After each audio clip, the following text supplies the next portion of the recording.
Pardon me.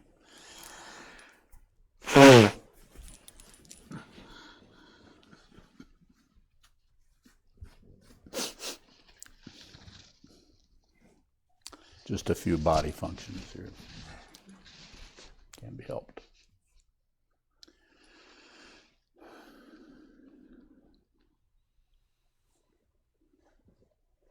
So today's Dharma talk I've titled Rummaging Through Concepts. It's interesting, we don't even know what concepts are. If you were to go in and Google different philosophies and ideas, you'd have people would disagree about what that is. They disagree about what thoughts are. Some feel that they're the whole sensorium is there's lots of preconceptions about that. We all know what thoughts do. They drive us crazy. That's what they do. And they quite often are preferable to emotions or feelings. So emotions and feelings get triggered by something. You might hear a bird, might trigger an emotion of happiness or a pleasant feeling. You also might hear someone say something to you sarcastically or maybe unintentionally rude, which triggers something else in you. It's not that they're dumping rudeness into you, but you've been triggered by something, and then we have the feeling, and then what do? We start rummaging through concepts about that feeling, about why is that happening, and who did that, and why did they do it, and should they be doing it, and who can I talk to about this? And why am I feeling so bad about something that is so simple as just someone's comment? And I would like to propose, because I don't know either, I work through awareness. I don't really work too much through concepts. Concepts are a substrate of what this is about, a platform. You need to have some kind of a platform. You need to have passion, aggression, ignorance, the three poisons. You need to have the three refuges, the refuge in the Buddha, the Dharma, and the Sangha, as some kind of platform for this particular spiritual path, which is difficult to understand. And there's, of course, a lot of disagreement about what that is. The downside of the disagreement is turmoil and lack of understanding, and reference points keep changing based on ideas, opinions, judgments, evaluations, elaborations, etc. The upside of that is, what does this tell you about it? It's very, very subjective. What does the word subjective tell you? It's a question. What does it tell you? Anything? What comes up right after that? Other. Yeah, object. Subject and object. This is a general idea. I'm here, you guys are there. Probably not. But we take that for granted because that's an easy fix to whatever we're going through. It's an easy approach. Well, we'll just do this. This is why we have something I practically rant about, which are beliefs. We believe in this, we don't believe in that. Which there's just two forms of belief. To believe and disbelieve are just two positions on something you know nothing about. When I say you know nothing about, I'm not saying you don't know something. But we take that for granted as being the complete evidence. It's always partial evidence, everywhere. Just because our society thinks there's such a thing as proof and no proof, you don't have to go along with that. That's the eight worldly dharmas sucking you into the morass of thinking you can get ahead in the world. You can't get ahead in the world. Yes, you can get ahead, but it doesn't end there. It's circular. If you're a success, the next thing in line for you is failure. Ha, ha, ha. That's obvious, isn't it? I mean, didn't you find that out in fourth grade? Some people get ahead. Sometimes I get ahead. Sometimes I get an A. Sometimes I get an F. Well, maybe not that. With me, it was more like sometimes I get a D and sometimes I get an F. It was terrible.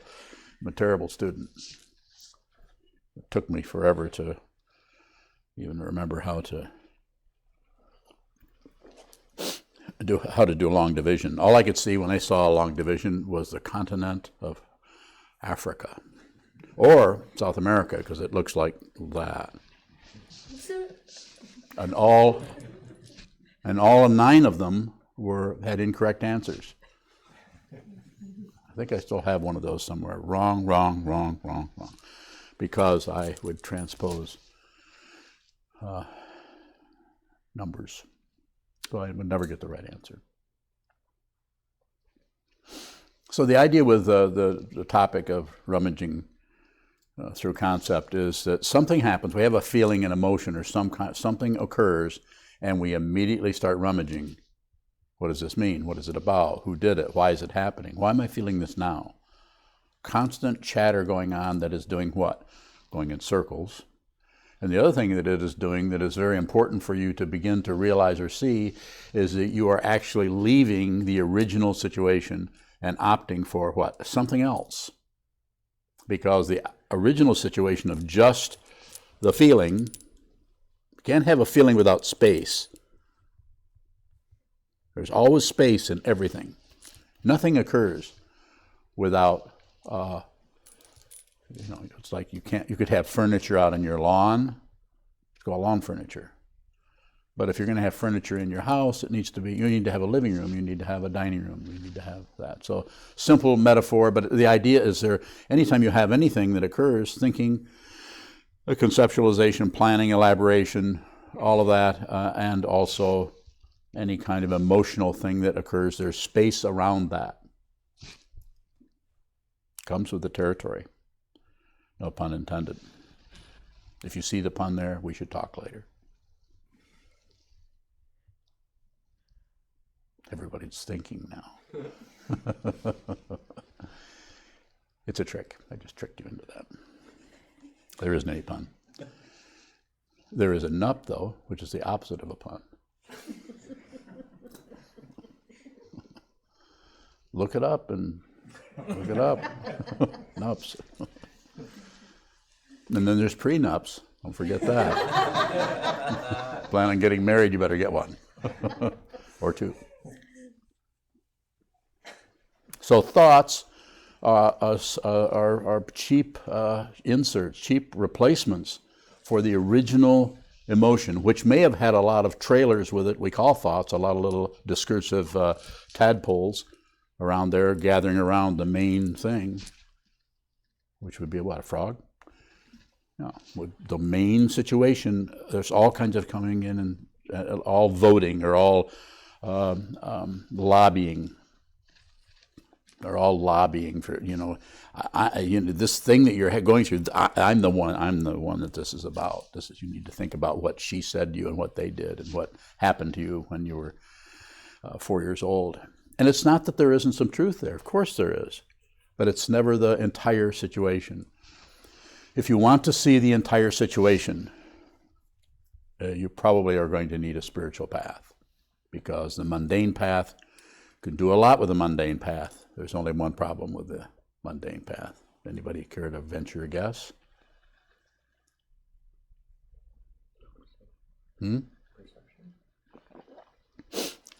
I'll help you. Death. He said and smiled. Well, all I'm saying is whatever you accomplish comes to an end. Anything that comes to fruition comes to disillusion. It would have to. Just the very nature of relative situations are everything is a setup for it going the other way.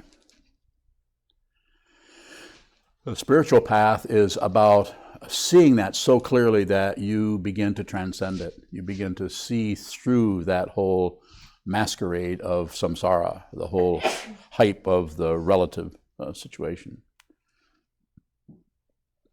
Pardon me. So I would say, if you can, it takes some time, it takes some practice. You need to get a flat butt. Sit. Look at it. Look. Shila, Samadhi, and Prajna. Sit, Shila. Discipline. Look at it. samadhi, prajna, see what it is. You have to do it. I can't pick this out of the inside of a whale. I'm not sure where that came from, but it's called ambergris. Have you ever heard of ambergris? Anyone heard of ambergris? It's a very smelly, stinky part of a whale that's very valuable, that I think they make cologne or perfume out of that. Is that right?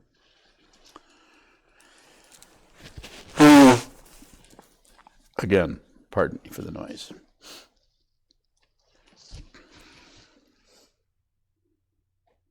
So my recommendation is, besides my basic recommendation, is train your mind.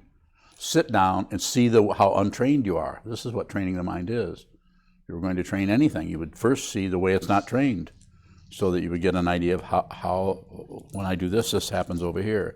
When I sit very still, hold very still, I feel worse. The downside is you feel worse, perhaps. The upside is you're beginning to see the very thing you've been avoiding. Eventually, you're going to have to look at what you're avoiding. Maybe before this life is out, maybe after this life is over, maybe in the next life. And do I believe any of that? Of course not. That's why I'm able to talk about it. If I believed it, then I would be going like this myself.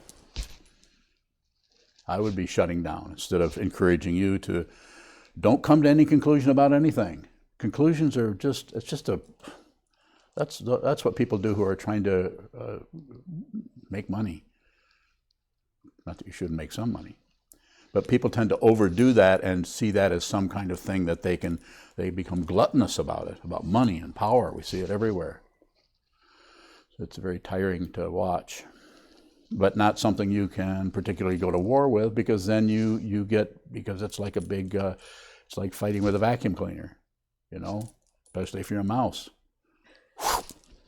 You're gone. Next thing you know, you're in the middle of the whole thing trying to figure out which way to vote.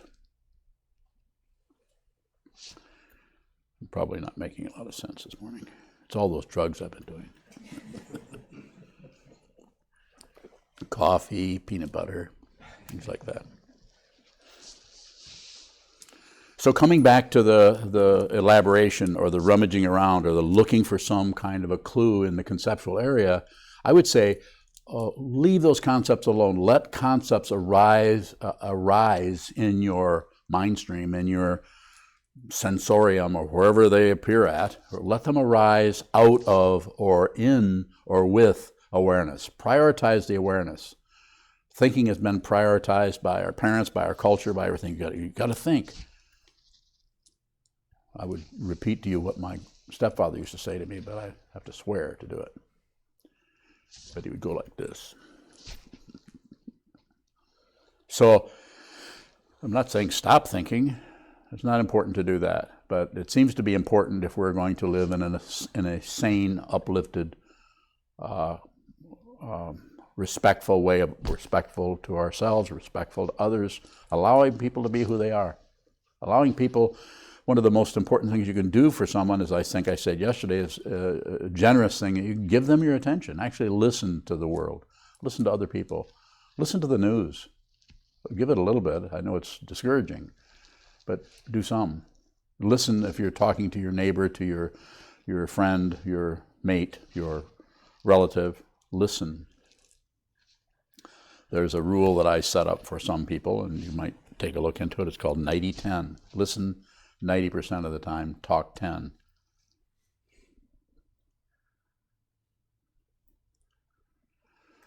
So it's very difficult when this occurs here, and then that triggers, as we were talking about triggering. The whole trigger idea is very interesting, because something happens that we relate to in such a way that instead of relate to it as it is, just as it is, because something deep down inside, to use this kind of a metaphor, is unresolved or is hiding out, or you've been covering up with bread dough for centuries or 3 weeks, that needs to be understood, needs to be experienced.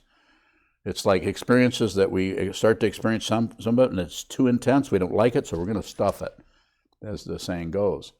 Well, then that works fine until something comes along that resonates, something comes along that triggers, resonates with that in such a way that instead of just relating with what the person said to you, the trigger, listening to what happened, instead you're with hammer and tongs, you're going down into this thing and saying, this feeling I'm having is what that person did to me.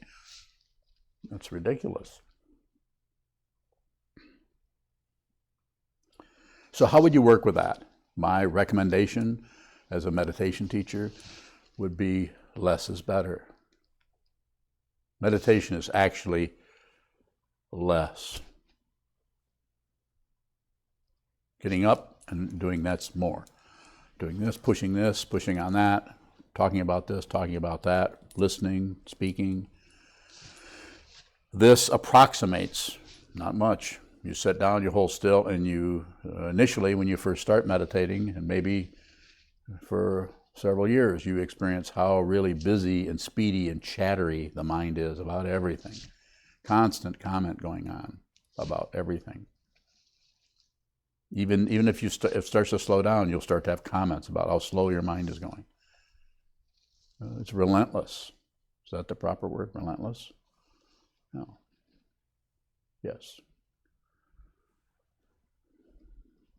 And even in that situation, what I'm saying is just look at, don't try to stop the trigger. That's a trap. Don't try to stop what's being triggered. Don't enter into any kind of a conversation with something that is insane. We see it all the time. We see it on the news. People actually, insane people having conversations. It looks like the inside of an asylum. Yes? Sometimes we talk about self-existing, and I'm wondering what self-existing would look like in the context of this cause and effect. Very good. So self-existing, or in Tibetan, is rummaging. And Tibetans could come in and correct me, or anyone could say, oh, no, that's not what they meant. But I'm not so interested in being right or wrong. What I am saying is the way it looks to me is it looks like this is a way that is difficult, because it's a way that something is its own situation and is operating as a solitary or sovereign, because of the fundamental nature of reality is not separate. So if you're functioning, if you're doing something, you're picking up this recorder, the whole universe is picking up this recorder. You have to use words, so it's very relative to talk about it. So self-existing means that every single existent, if that consciousness understands, rocks don't have any problem with this. They know they're not separate from anything. I don't have anybody disagreeing with that. You disagreeing? That works. So it's a way of looking at a central situation that is not separate from anything else. So I don't know, the concepts about that are difficult to approach. It seems to be necessary to realize that so that you understand it. And then when you come back in to teach someone about it or tell someone about it, we tend to go back and lean on relative ideas and concepts. Rummaging, self-existing. So you could say, or you might say, well, doesn't that reinforce some kind of self-centeredness? Not actually. It's not the same kind of going into, as we talk about in Yogacara teachings, Chittamatra, the seventh consciousness of being preoccupied with some kind of self-centeredness, some kind of being preoccupied with that situation.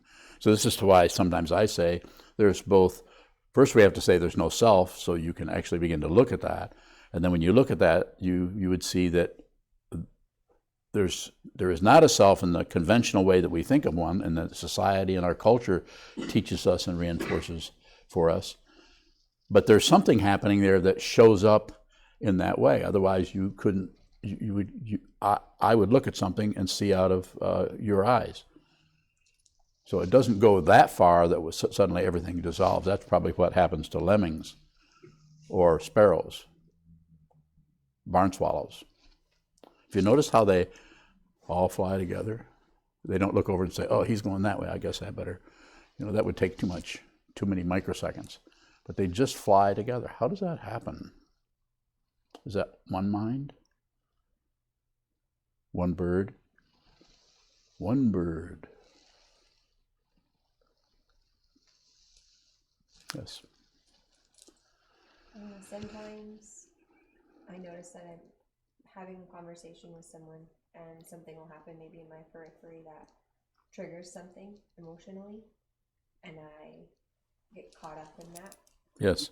As you're talking to this person, you're talking and then something over here happens. Okay, go ahead. And it feels like my attention is drawn Yes. away from the initial conversation. Is that disrespectful to No, the that person? no. That's awareness.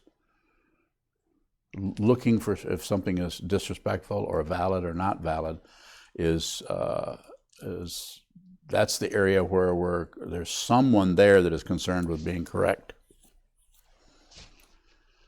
But to say it's disrespectful might be going too far with that particular interpretation. More specific? Can you do that? What should I give my attention to in that situation? Don't ignore anything. And ego doesn't like that, because ego doesn't want to be spread out. It wants to concentrate on something that it can do, accomplish, keep track of, that everybody else can acknowledge as a good thing that you're doing. So it wants to have that. Whereas as I was saying, I think I've said, I don't know when I said it, but I probably said it. At some point, if you look at one thing, you're ignoring everything else. It's just part of the setup. Having eyes in the front of your head. If you're looking at something, you're ignoring this. But if you're looking at this and you know about this ignorance, then it's not exactly an ignoring going on. The awareness is taking on a deeper dimension, and that deeper dimension is without a self. If it's with a self, there's going to be a credential involved. Somebody wants to get somewhere. Somebody wants something. As the self-realized, spontaneous realizer, Byron Katie, said, personalities want something. An individual, a person who thinks of himself as a me situation, wants something. Someone who has transcended that may want things, but there's no demand on anything. There's no requirement. They're not wandering around with some kind of requirement about what should happen next. They're only here. And it's not a fancy kind of thing that's happening. It's very ordinary. This is why it cannot be particularly sold. Yes, sir? If we're not separate, how can we be separate from our concepts? You probably aren't separate from them. If you separate yourself, then it becomes starts to go towards materialism. Yes, sir? How do we benefit from a concept without engaging the ego? Just be aware of this concept. If you're aware that you're using concepts and that and the way in which those are functioning, then it's not something to be concerned with. And the other thing about ego is we don't have to worry about not engaging it. What we have to do from this point of view and this understanding is see that it's unreal. If you see that it's unreal, you no longer, ego can come and it can go, but it never gets, it's not that you're ignoring it, but it never really gets a hearing. You listen, you hear what's going on there, but you don't lock down on anything. When emotions come up that are ego-driven or self-centered about you've been offended or someone has you hear that and you see that, but you also, since there's no locking down on a self that has been hurt or offended or disrespected, the awareness is still floating everywhere. It's going everywhere. It's seeing in all the interstices between situations, between people, between events. And I'm not saying you're seeing all the way around the world, but you're getting a really big picture of the entire milieu that you're in, your society, your culture, that particular family member, and their dynamics. I often say, if we can see deeply, if you really have seen some of this and you know what this is, then you'll be able to see when you meet other people, you be able to see that the reason they're having bad manners, shall we say, is that they're suffering so much. And if you see that they're suffering, then you're going to give them a little bit of the benefit of the doubt. Maybe not let them off the hook totally, but you won't dig the hook any deeper in. Ryan? What's reliable? What's reliable? What's unreliable? I mean, I'll take it from there once you ask that question, answer that question. Kind of like the inverse of like not to trust your thoughts. Like what could be trusted? Yeah. So just the space in which thoughts occur, the space in which anything occurs. You have to first make the transfer of your allegiance over from the stuff that arises, the bad stuff over here we got to get rid of, and the good stuff over here. I'm being very simplistic about it, but it's like that. Look at the last 3 weeks of your life, or 3 days, or 3 hours, and notice the things that are arising you don't like, and notice the things that are arising that you kind of think are nice. And notice how we chatter to ourselves about these things. And what is valuable, what is happening there that is reliable, the space in which those things occur. If you're anyone, that's who you are. Change your allegiance over from positive, negative, neutral, alive, dead, even that one works. Who you actually are doesn't do anything. In its active sense, if you want to call it that, it just receives. It doesn't necessarily give anything. So, space in which the thoughts occur. This is what you're doing when you're practicing shikantaza. If you're actually practicing shikantaza, which means you sit down, hold still, and just watch, just observe.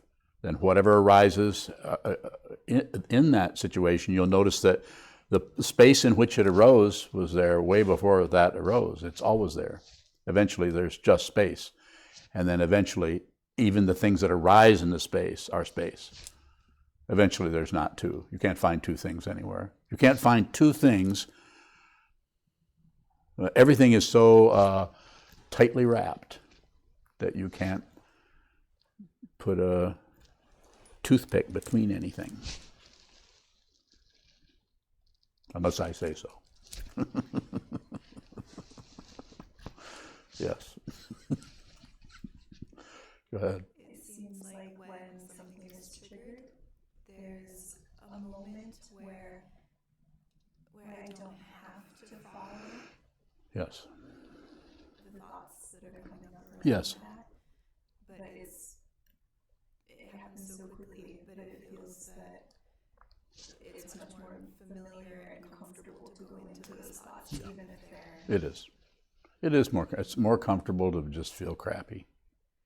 So in that moment when it does show up, where it does seem Mm-hmm. like I could just Not do anything. be in the feeling, But even being in the feeling is fishy, because you already are in the feeling.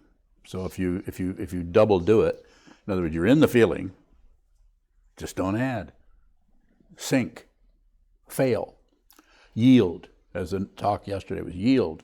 You're there. It feels like maybe the language coming to you is, it can't get any worse than this. Yeah, it can. And that's where you should go. Not go, but that's where you should open up if that seems to be necessary. It may be necessary to go down. It's like a tree that lives in its leaves and it keeps ignoring its roots. Trees don't ignore their roots. They aren't separate from anything. I mean, it may look look like a root, and another thing looks like a leaf, and they know the difference. They don't get them confused, but they don't opt for the leaves and ignore the roots. It's like the image, the metaphor for the lotus that is in the mud. Your awakening is grounded. The root of your awakening is in the three poisons, which is mud. Yes? How do you lose or fail that feeling that's coming up without it being like that traditional, like, oh, I'm a loser, I deserve to feel like shit? Okay, the very words you're using, first of all, that's an indication what that you're actually adding on to the feeling. Instead of if you're actually in the feeling, then probably the closest word that you could, if you're really there, and this word would not arise, I'm just using this as a, I don't know, teaching device, whatever you want to call it, would be humility. You're not better than the feelings that are arising. Don't set yourself separate from anything, including your worst fear, your worst feeling, your worst, you can practice on the way your back feels. You have really terrible back pains. When that back pain comes up, I'm not saying you have to torture yourself. I'm not talking about a masochistic approach, but that's an opportunity to stay in the pain. I think you've been doing some of that. So, and here we are. We have nerve endings, so this can be excruciating. These kind of feelings that we have to go through can be really horrible, but nothing lasts. Ryan, yeah, go ahead, please. What does it mean to yield without yielding? Yeah, actually, you can't yield. So I lied when I said that. What can you do? Yeah. Huh? What can you do? Don't do anything. So when I say yield, of course, I'm kind of saying do this yielding thing, okay? Okay. But it's not actually that. I need to say something, but it's a feeling of failing. That's like Trungpa Rinpoche talks about disappointment. He says, march directly into disappointment. That's all I'm saying. I'm just saying what I was taught and what I understood I was being taught. Not just what I was taught. What I understood that to mean, which is fail. But because that kind of failure is not actually a failure, you're actually, if you want to call it, you're failing at being some kind of separated person who can escape that stuff.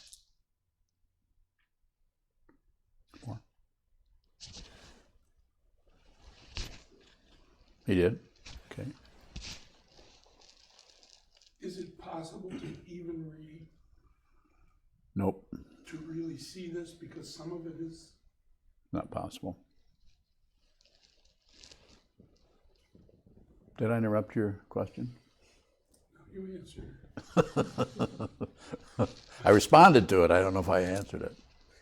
Go ahead. Paraphrase yourself.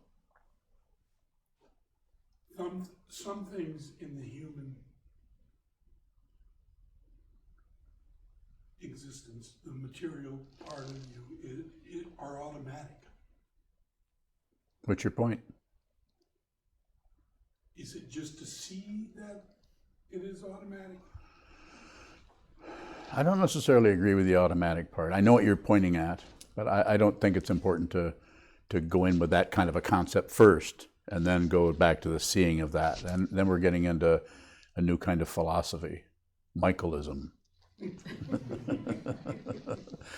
We don't have to do that. I don't mean to be, I'm not trying to mock you or something. I'm just saying that it's not necessary to go into the conceptual part before you relent and come back and say, okay, all I have to do is just see that. You need to see it first before the concepts arise.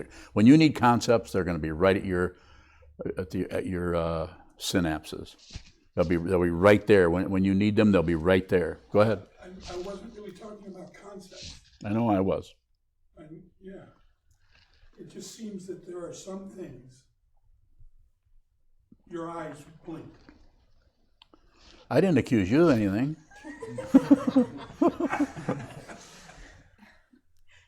Go ahead.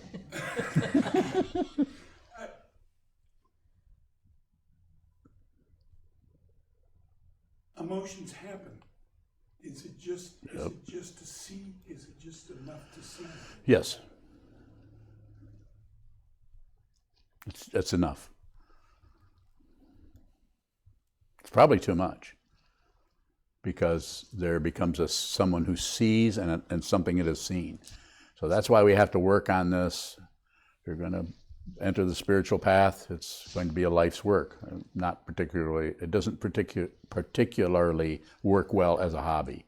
It's okay to do kind of a meditation, mindfulness practice a little bit. There's nothing wrong with that. It's just that if you want to go deeply and find out what it fundamentally means to be a living being, to have a consciousness manifest as an apparent individual in an apparent self, you want to find out what that is before this apparent biological matrix collapses back into the dirt again, or into the wherever it collapses to, then you have an opportunity. It's called precious human birth.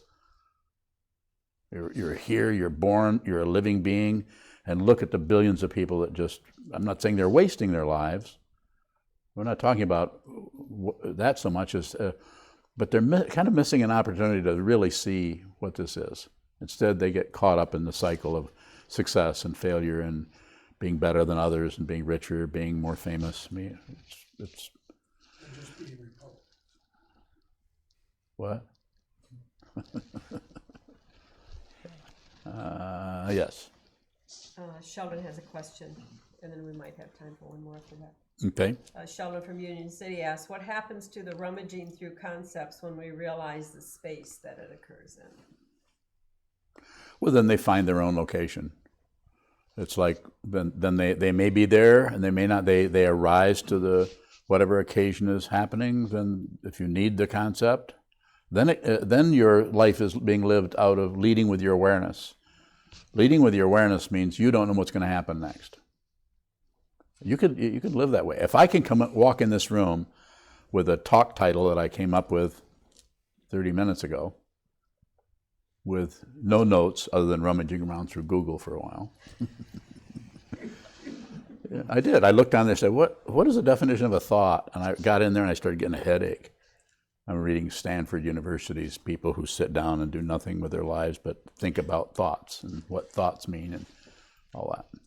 So I shut off my computer. Gave the computer to that guy.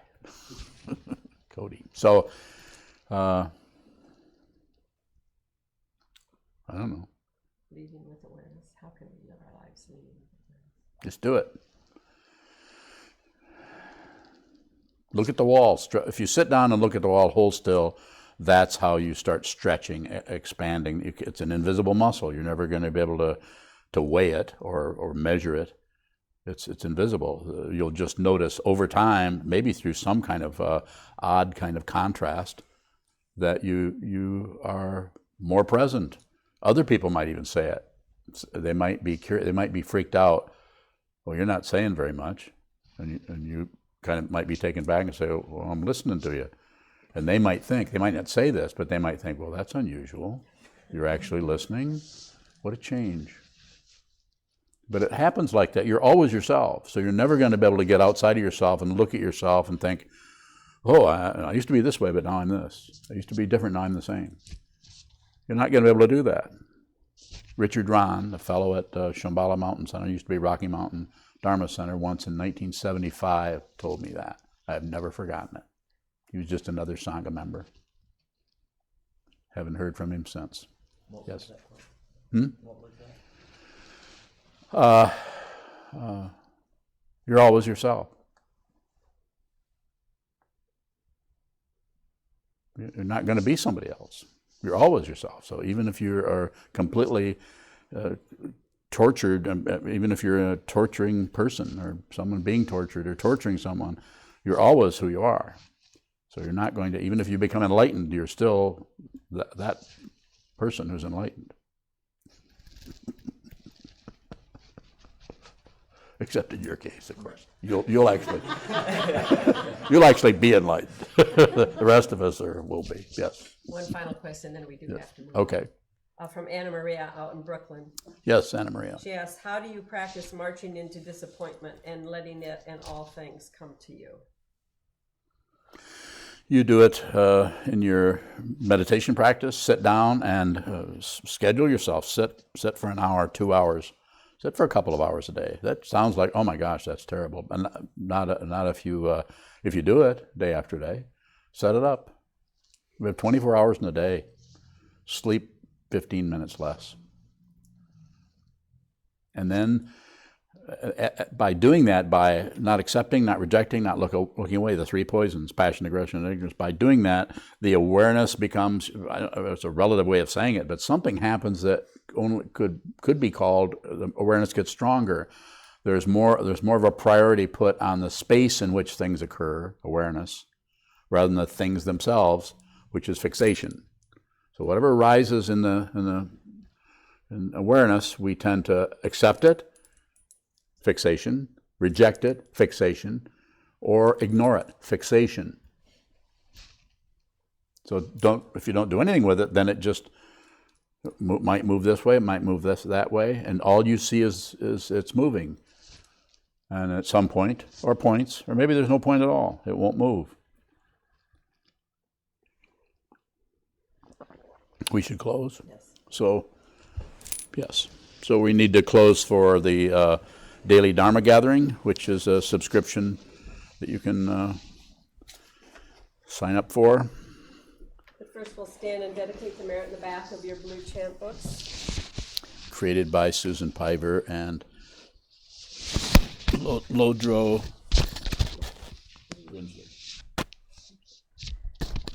And I'd also like to remind everybody about the donation boxes that we have in the hallway. Please help us financially as you can. Every dollar helps us help others.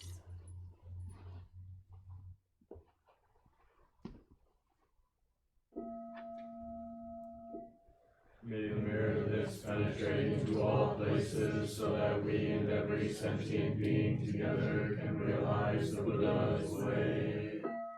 Jio San Chi Shi Hu Shi Son Bu San Wo Ko Sa Wo Ro Ja Ho Ni. The 10 directions, the 3 worlds, all Buddhas, all venerable ones, Bodhisattvas, Mahasattvas, the great Prajna Paramita.